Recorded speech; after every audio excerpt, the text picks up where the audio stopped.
Welcome you all to self-study.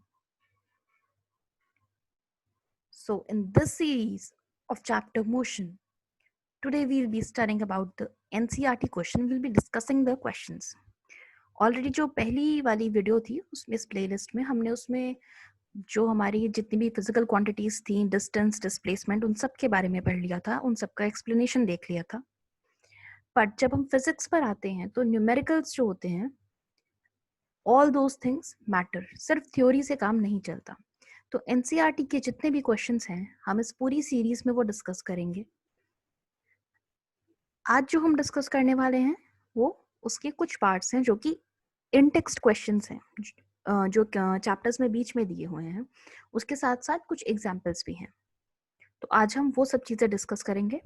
और इससे पहले कि हम अपनी वीडियो शुरू करें, मैं आप सबसे रिक्वेस्ट करना चाहती हूँ that please subscribe the channel अगर आपने अभी तक नहीं किया है तो, और वीडियो तक को लास्ट तक देखें और लाइक एंड शेयर जरूर करें.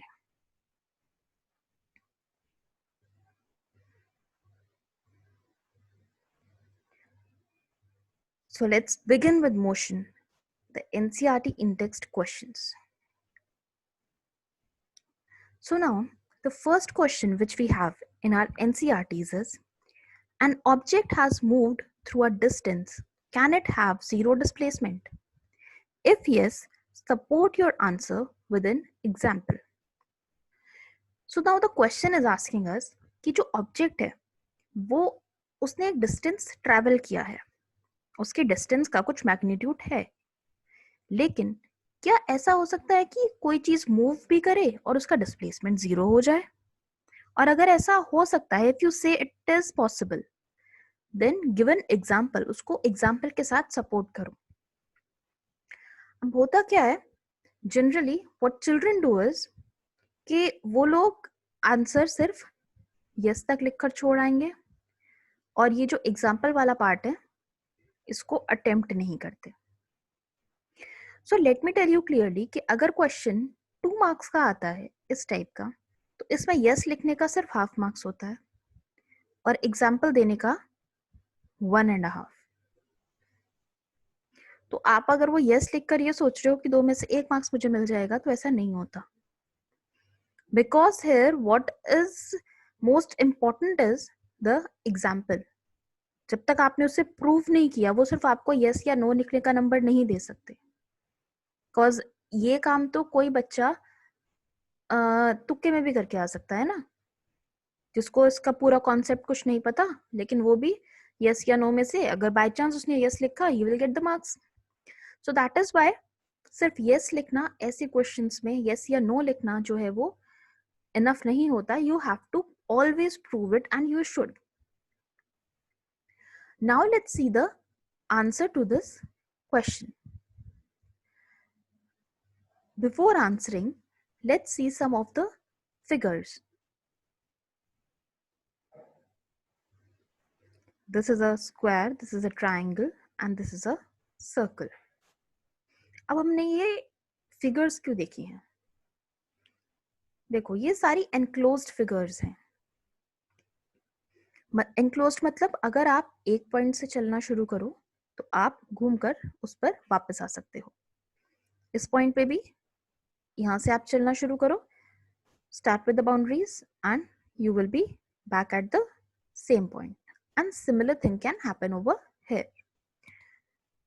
और हमने जब डिस्प्लेसमेंट पढ़ा था, we studied that whenever the initial and final position, initial और फाइनल पोजीशन अगर किसी चीज की सेम थी, मोशन के बाद भी वो मूव किया है, तो उसने कोई डिस्टेंस कवर कर लिया, लेकिन उसके बाद अगर उसकी इनिशियल और फाइनल पोजीशन सेम है तो उसका डिस्प्लेसमेंट जो है वो जीरो हो जाता है. तो यस, जो हमारा पहला पार्ट है क्वेश्चन का, that can it have zero displacement? So yes, it can have a zero displacement. Now the second point is support your answer with an example. अब आपको एग्जाम्पल के थ्रू अपने आंसर को सपोर्ट करना है. तो जो हमने एक्सप्लेनेशन दिया, ऑल दो वो अपने आप में एक उसका एग्जाम्पल आ जाता है कि जब इनिशियल और फाइनल पोजीशन सेम होंगी तब जो डिस्प्लेसमेंट है वो 0 हो जाएगा. So it can B along a circle, it can B along a triangle अगर इनिशियल और फाइनल पोजिशन सेम है वर्टिसेस पे, और अ स्क्वायर. बट स्टिल आप इसको एक न्यूमेरिकल की फॉर्म में दिखा सकते हो. How? Suppose you take this square and you say कि इसकी जो साइड्स हैं वो 20 मीटर्स हैं. 20 मीटर्स और 10 मीटर्स, क्योंकि एग्जाम्पल आपको खुद सेट करना है, आप कोई भी वैल्यू रख सकते हो which ever is easy for you. तो अगर एक साइड 20 मीटर है तो and it is a square, तो जो चारों साइड्स हैं वो इसकी बाकी की तीन भी जो बची वो 20 मीटर हैं. If a person starts from here, suppose it is the sides are A, B, C and D. If a person starts from A point and after traveling around all the four sides, it comes back to A. How much distance have it covered? उसने पूरे में distance कितना cover करा? A से शुरू किया था, A पर ही आकर खत्म हो गया. तो 20 plus 20 plus 20 plus 20. So 20 should be added 4 times. What we'll get it? 80 meter. ये क्या है? Distance traveled. तो for sure it has move through a distance, लेकिन उसका डिस्प्लेसमेंट कितना है? 0, क्योंकि उसकी इनिशियल पोजीशन भी A थी, उसकी फाइनल पोजीशन भी A है. सो दिस कैन, इस तरीके से आप इसमें एग्जाम्पल डाल सकते हो. Now let's move on to the next question, which says that a farmer moves along the boundary of the square field of side 10 meter in 40 seconds. What will be the magnitude of displacement of the farmer at the end of 2 minutes 20 seconds? So now if we see in this question, they have said that the farmer is moving along the boundary of a square field of side 10 meters. तो जो farmer है वो क्या कर रहा है? वो एक स्क्वायर फील्ड में मूव कर रहा है जिसकी जो बाउंड्रीज हैं वो 10 मीटर की है. तो 10 मीटर की एक बाउंड्री हो गई, दूसरी भी 10 मीटर की है. Similar is for the third one and fourth one. In 40 seconds, again we'll do that, naming A, B, C and D. तो अगर वो A से शुरू होकर वापस A पे आ रहा है, वो पूरी बाउंड्री पे मूव अलोंग कितने टाइम में कर रहा है? 40 सेकेंड्स में. तो वो A से शुरू होकर A पे वापस आता है इन 40 सेकेंड्स. तो उसने कितना डिस्टेंस कवर करा? 40 सेकेंड्स में उसने 40 मीटर्स जो हैं वो कवर करे, because he has moved along the boundary. वो इतनी देर में पूरे टाइम पे इसके चारों तरफ घूम गया है. So in 40 seconds it's covering 40 meter of distance. Now the question asks that what will be the magnitude of displacement. Displacement कितना होगा जबकि फार्मर जो है वो 2 मिनट 20 सेकंड तक चला हो. 2 minutes 20 seconds is the time given to us. So we know in 40 seconds it has moved 40 meter. 2 minutes 20 seconds को अगर हम कैलकुलेट करेंगे तो 2 minutes में कितने सेकंड्स हो गए? 120. और 20 seconds आगे और ऐड करने हैं, so we'll get total as 140 seconds. So now the farmer को वो 140 seconds में कितना चला है और उसके बाद उसकी इनिशियल और फाइनल पोजीशन में डिफरेंस क्या है, हमें वो बताना है. तो उसने अगर 40 सेकेंड्स में 40 मीटर था तो 140 सेकेंड्स में 140 मीटर हो गया. जो डिस्टेंस ट्रेवल्ड है, अगर 40 सेकेंड्स में 40 मीटर था तो 140 सेकेंड्स में 140 मीटर हो गया. तो अब हमारे पास टोटल जितना वो चला था वो है, लेकिन हमारे पास जो हमें कैलकुलेट करना है वो है इस फील्ड को लेकर. अगर हम देखें तो ये फील्ड कितनी है, 40 मीटर्स की, और इसको अब हम 140 के हिसाब से कैलकुलेट करते हैं। तो जब 40 मीटर एक बार चला, फिर 40 मीटर 2 बार चलेगा, फिर 3 बार चलेगा, कितना हुआ, 40 plus 40 plus 40 equals to 120।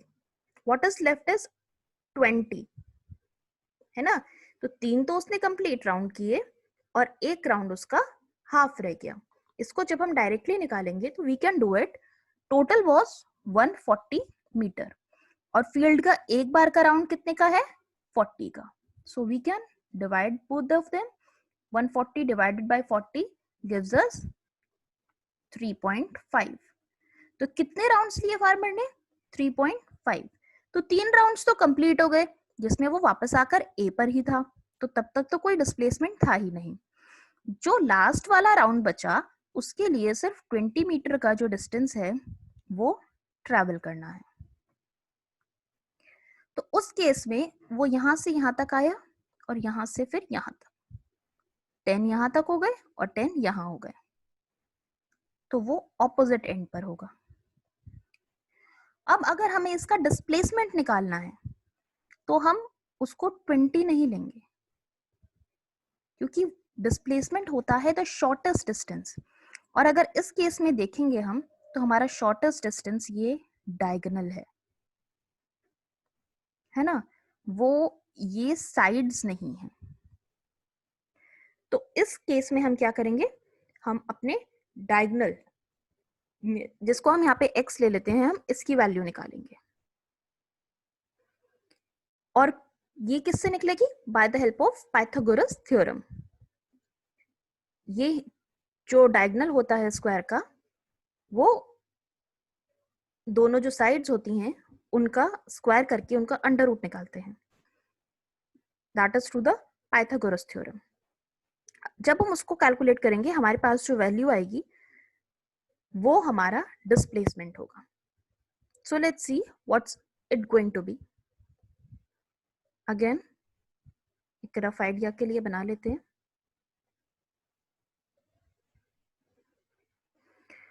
So this is x which we have to calculate, which is going to be our displacement, that is between a and c.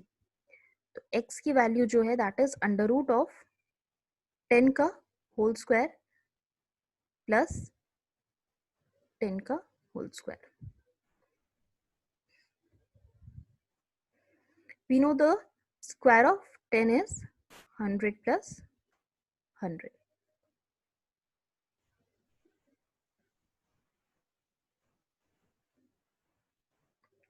अब अगर हम 200 का अंडर रूट निकालेंगे, it lies somewhere between 14.14 meter. So this is one case. अगर हम इस को पूरी तरह अपने क्वेश्चन को इस तरीके से लेते कि जो फार्मर था वो ए से स्टार्ट कर रहा था अपनी जर्नी को, बट ऐसा तो इसमें नहीं दिया गया ना that he is starting from a corner. तो इस पूरे में एक और केस भी जो है वो सामने आता है। अब वो क्या है, इट इज पॉसिबल कि फार्मर यहां से स्टार्ट कर रहा था अपनी जर्नी को, और अगर फार्मर अपनी जर्नी को यहां से स्टार्ट कर रहा था उस केस में 3 राउंड्स कंप्लीट होने के बाद जो हाफ राउंड बचता है उसमें फार्मर को यहां होना चाहिए था। तो इन दैट केस ये जो डायगोनल हमने लिया था वो डिस्प्लेसमेंट नहीं होगा, डिस्प्लेसमेंट ये होगा, right. And in that case the displacement will be equal to the side of the square. भाई यहां से यहां तक का डिस्प्लेसमेंट कितना हुआ, अगर हम देखेंगे यहां से यहां तक का जो डिस्प्लेसमेंट है वो कितना है, 10 मीटर इस साइड के इक्वल है। तो इस क्वेश्चन को हम दो तरीके से कर सकते हैं, it depends what we are, which method we are following. इसके दो केसेस निकल कर आते हैं। So be very careful when you read your questions. यहाँ पर स्पेसिफाइड नहीं था, आप दोनों में से कोई भी तरीका करके आओ, दोनों ठीक है।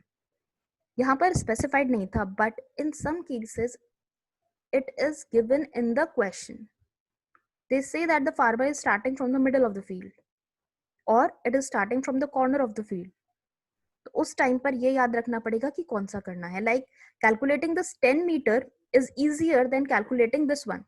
इसमें आपको एक कैलकुलेशन बढ़ जाती है, यहाँ पर नहीं करना कुछ भी. You will say that it's starting from the middle, so it will end on opposite side of the other side and the distance is 10 meter. लेकिन यहाँ पर एक कैलकुलेशन करनी है, तो इसलिए क्वेश्चन को ध्यान से पढ़ना जरूरी होता है कि क्वेश्चन क्या आपसे एक्सपेक्ट करता है.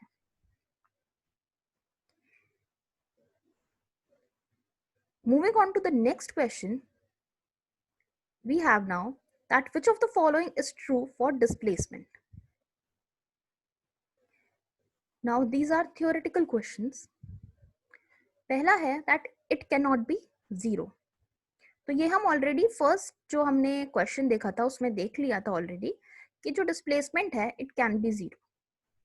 तो ये तो फॉल्स हो गया. Next is its magnitude is greater than the distance travelled by the object.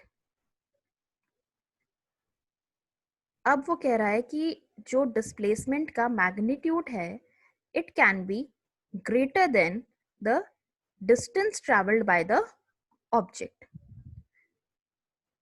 So again we'll look at the figures now. देखो जो मैग्नीट्यूड है डिस्टेंस का वो हमेशा कितना होगा, जितना भी जो ऑब्जेक्ट है या जो पर्सन है वो मूव किया है उतना उसका डिस्टेंस हो जाएगा. ठीक है. लेकिन डिस्प्लेसमेंट हमेशा क्या होता है, इनिशियल और फाइनल पोजीशन के बीच का जो डिफरेंस होता है. तो अगर कोई चीज सपोजिटली यहां से मूव करना शुरू करी है, यहां पर आ गई, तो डिस्टेंस तो ये तीनों साइड्स कैलकुलेट करनी पड़ेंगी हमें. डिस्प्लेसमेंट कितना हो गया, सिर्फ इस साइड का. ठीक है. वहीं अगर वो चीज सिर्फ यहां थी तो क्या है, दो साइड्स, 2.5 साइड्स, लेकिन ये था क्या हमारा डिस्टेंस. और डिस्प्लेसमेंट कितना, यहां से जाएंगे क्योंकि यहां से पास पड़ रहा है. अगेन डिस्टेंस जो डिस्प्लेसमेंट है वो कम है. यहां पर जब है तो डिस्टेंस और डिस्प्लेसमेंट दोनों इक्वल हो गए, क्योंकि यहां से जाओगे तब भी आपको उतना ही पड़ता है, यहां से जाओगे तब भी उतना ही है ना. तो in this case both are equal. If the person moves only till here, तो डिस्टेंस तो यहां से यहां तक का आ गया, और डिस्प्लेसमेंट भी हम इसमें यही वाला लेंगे, इधर से नहीं लेंगे, क्योंकि जब if you we are going to go from this side, this is not the shortest distance, ये शॉर्टेस्ट डिस्टेंस नहीं है, तो इसलिए ये डिस्प्लेसमेंट नहीं हो सकता, डिस्प्लेसमेंट इधर की तरफ से ही जाएगा. So if we see such examples, हम क्लियर हो जाते हैं कि जो डिस्प्लेसमेंट है वो डिस्टेंस से छोटा हो सकता है, वो उसके इक्वल टू हो सकता है. It can be less than और equal to the distance. It cannot be greater than the distance. So remember this statement very carefully, that displacement can be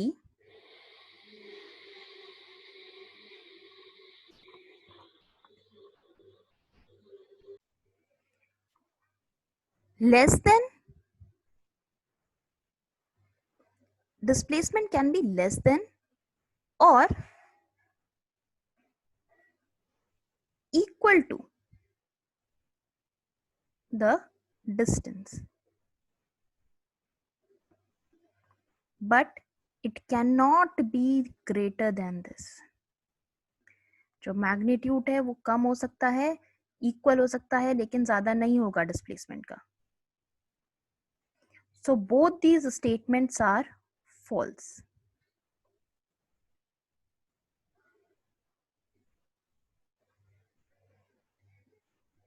Next we have is, an object travels 16 meter in 4 seconds then another 16 meters in 2 seconds. What is the average speed of the object? ये एक example दिया गया है आपकी book में. Although the example over in the book is already solved और वो explained है completely, but still we are taking it here जिससे कि हमारे जो concepts हैं वो एक बार के लिए clear रहे. So average speed हमने पढ़ा था, average speed is equal to total distance by total time taken. अब जो पहला केस है उसमें उसने पहले 4 सेकंड के अंदर 16 मीटर कवर किया. So first let's take the distance. तो टोटल डिस्टेंस कितना होता जा रहा है? पहले 4 सेकंड में उसने 16 मीटर्स कवर किया है, बाकी के 2 सेकंड्स में उसने 16 मीटर्स कवर किया. So the total distance will be 32. Then we talk about time. Earlier it was 4 seconds and then it is 2 seconds. So now it becomes 6 seconds. Now we have total distance, that is 32. We have total time, that is 6. So if we have to calculate average speed, we'll simply divide 32 by 6. And when we divide 32 by 6, we get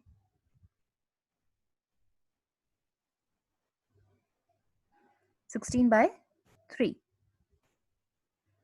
अब आप इसको numerical value में चाहो तो convert कर सकते हो. You will get a value around 5 point something.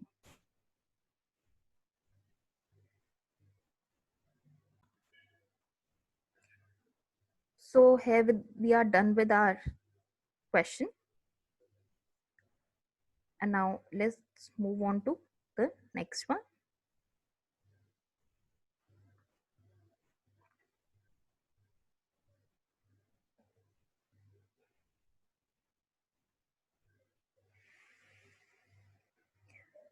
Our next question says distinguish between speed and velocity. So the distinction between the speed and velocity, we all know that it is speed is the distance traveled by an object per unit time and it does not have a direction. Velocity is the displacement of an object per unit time. तो speed में क्या है? Speed में आ रहा था वो distance travelled per unit time है और वेलोसिटी जो है वो displacement travelled per unit time है. Next is speed is a scalar quantity and velocity is a vector quantity. So let's have them noted down.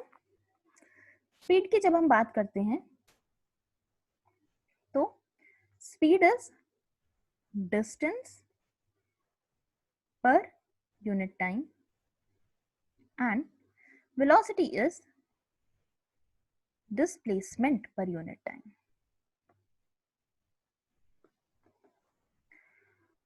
Speed is the scalar quantity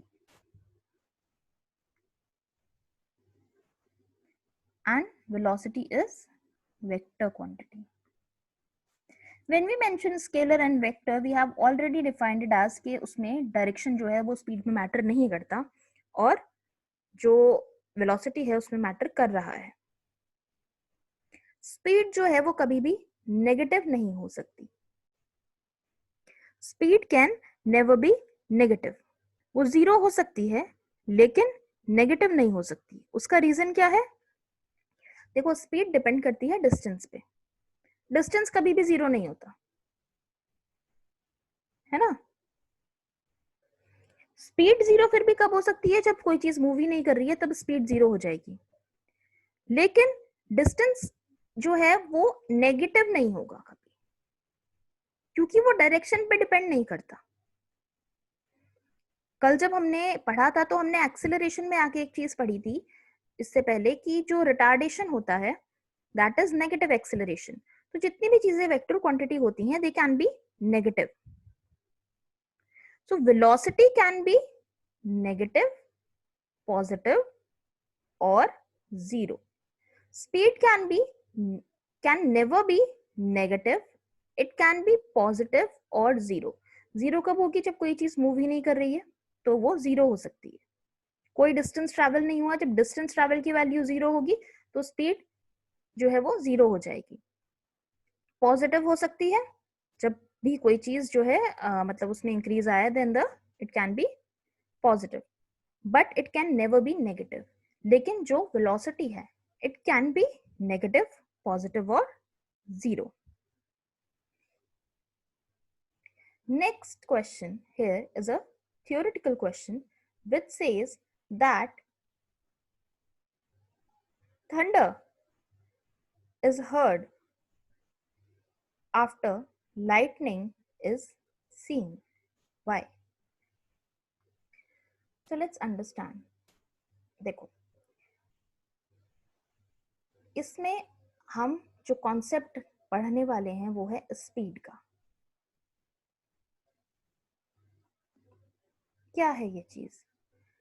जिस भी चीज की स्पीड ज्यादा होगी वो ज्यादा जल्दी हम तक पहुंचेगी.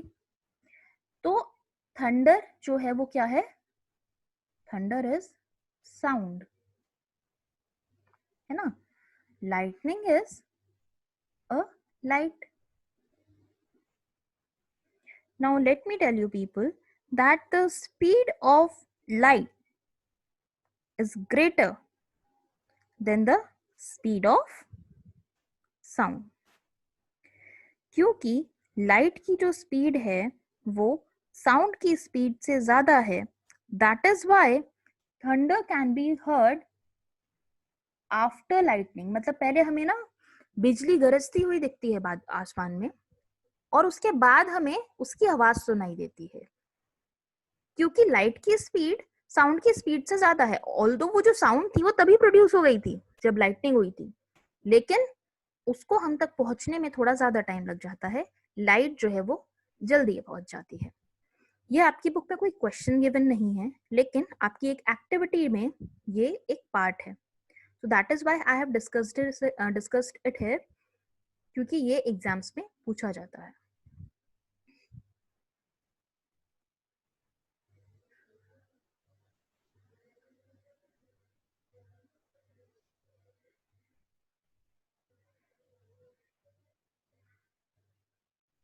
Next, the question is, under what conditions the magnitude of average velocity of an object is equal to its average speed?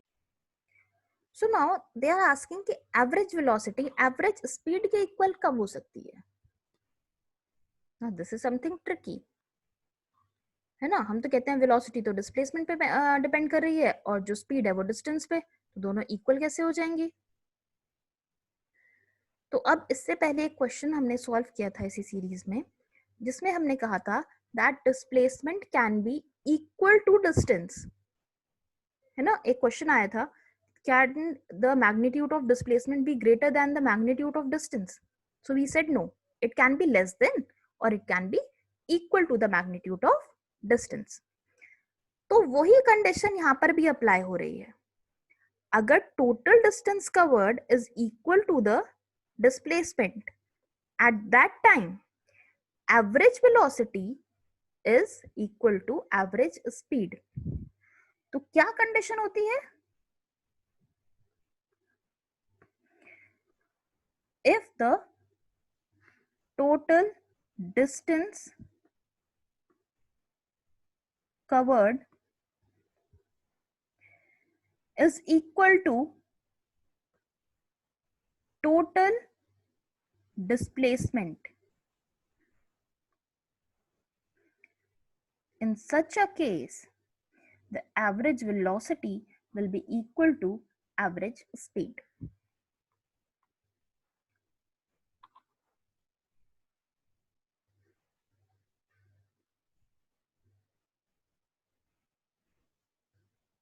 Another question, which is also a theoretical one, it says, what does odometer of an automobile measure? तो ये हमने अपने last lecture में पढ़ा था जब हम physical quantities के बारे में, सारी डिस्टेंस, डिस्प्लेसमेंट, इन सब चीजों के बारे में पढ़ रहे थे. So in distance we read about odometer.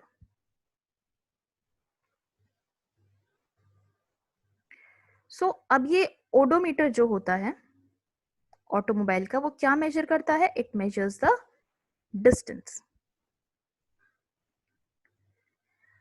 What does the path of an object look like when it is in uniform motion? तो जब कोई भी ऑब्जेक्ट यूनिफॉर्म मोशन में चल रहा है, मतलब it has a uniform motion. Uniform motion क्या था? Equal distance covered in equal interval of time. तो अगर ऐसा है तो उसका जो पाथ है वो कैसा होगा? So the answer to this question is it will have a straight line path.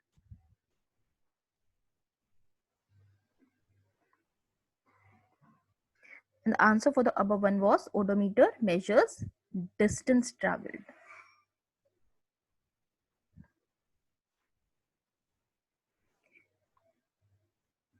So with this, we end this video. Thank you all for watching the video. बाकी के जितने भी NCERT के questions हैं, we'll be taking them up in the next one. And before I end up, I request you all again that if you haven't, so please subscribe the channel and like and share the videos.